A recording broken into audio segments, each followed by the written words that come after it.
And tonight's Live About Five is 5 ways you might disagree with me that you can take control of your day. Why do I say that? Oh my gosh, I had the best time talking to you in my DMs the last day when you read the first 5 tips that I have. You can go check that out from yesterday. But the idea here is that there are very inexpensive or free things that we can do that will truly help us change the trajectory of our lives. It's a million small moments that we are in charge of. And because we're just letting them slide by, glide by, our success is falling through our fingertips. I believe resilience is the number one thing standing between you and the life that you truly want to live. So that's what I help people teach. I focus on this first as I help people get over Bell's palsy or manage their Bell's palsy. But setting the course of your day, whether you've had an illness or not, is huge for all of us. So let's talk about the next 5 that you might completely disagree with. The first is to practice gratitude. And I've talked about this a lot, that I think it makes a big difference to have a journal. We talked about journaling yesterday. What's the difference between journaling and practicing gratitude? Well, you could journal about anything, your frustrations, your dreams, your fears, just your day. Journaling is an amazing way to release your mind so that cool stuff creeps in. But gratitude is a way of feeding your mind cool stuff to start with. And I'm talking about being grateful for the fact that your phone was charging really fast when you needed it, or the coffee you got at Starbucks today was made exactly the way you wanted to, or the kind person that held the door for you. I'm not talking about, I won the $1 million trip. I mean, yay, if you did, congratulations. But the real richness of life comes in those small moments. So if you, in the beginning of the day, set your mind towards gratitude, it's going to change how you move through the day. See what I'm saying? Now, the way I do that is I write in my gratitude journal from the day before. So I will literally write 5 things that I was grateful for the day before. I might already have done a couple, because throughout the day, if I notice something, I'll grab my journal and write in it. But either way, gratitude is going to set you off right. Now, stretching or exercising can also be transformational. We know about the power scientifically of going out and even walking for a minimum of 11 minutes. I'm not talking about running a marathon. We know having 20 minutes of sunlight on our eyes immediately after waking up is a critical aspect of the circadian rhythm that's going to help us wake and sleep in the times that we want to, right? We can take control of our sleep.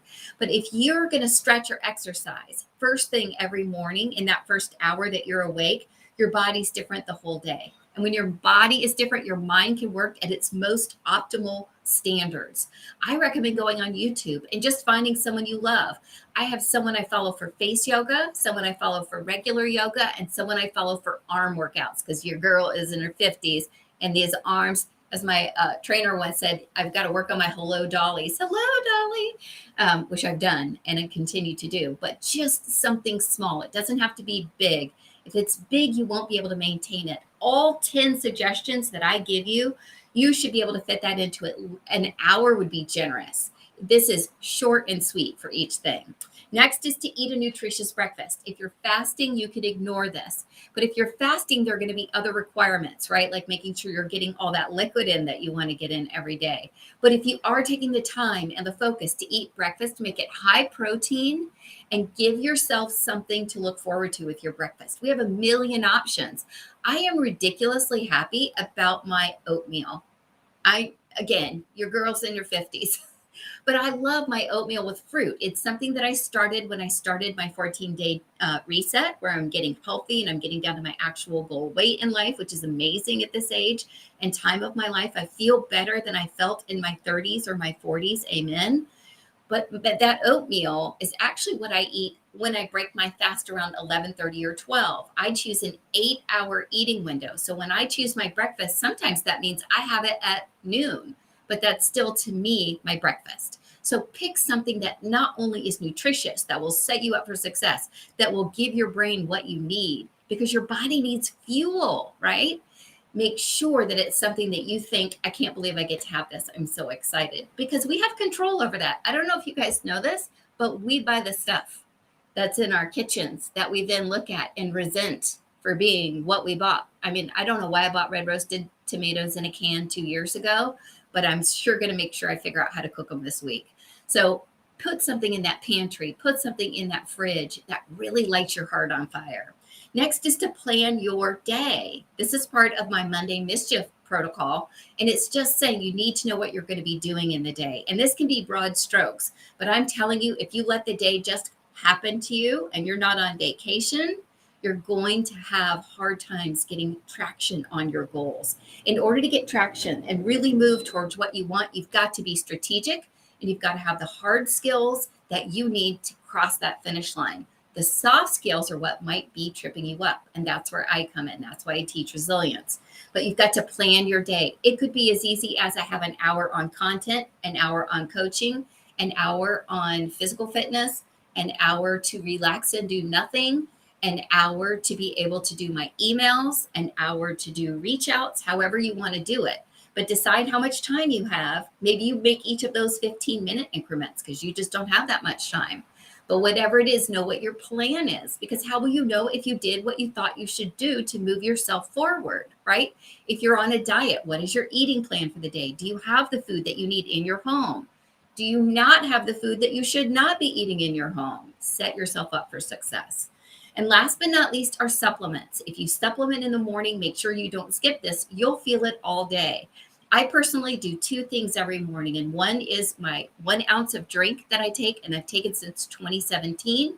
I've got a link for you here. I absolutely love it. I think it's a really important part of my overall wellness, and it's a whole nutrition drink. It's a whole berry drink. It's completely natural, and I absolutely adore it. The second thing I do is I take what's called the daily detox. For me, that's a capsule with 4 drops of lemon oil and 4 drops of peppermint oil. If I don't have those, or one of them, I feel it by 11 or 12. I think, why am I retaining water? Why do I feel so tired and puffy? Why can't I remember a diggity dang thing? Why am I just kind of sitting here zoning out? Why is my brain so foggy? My knees hurt when I go up the steps if I miss it for like a week, right? These are 2 of my supplements I just absolutely can't miss. So whatever your supplement routine is, make sure that it has, if you've got it in the mornings, that you're doing that.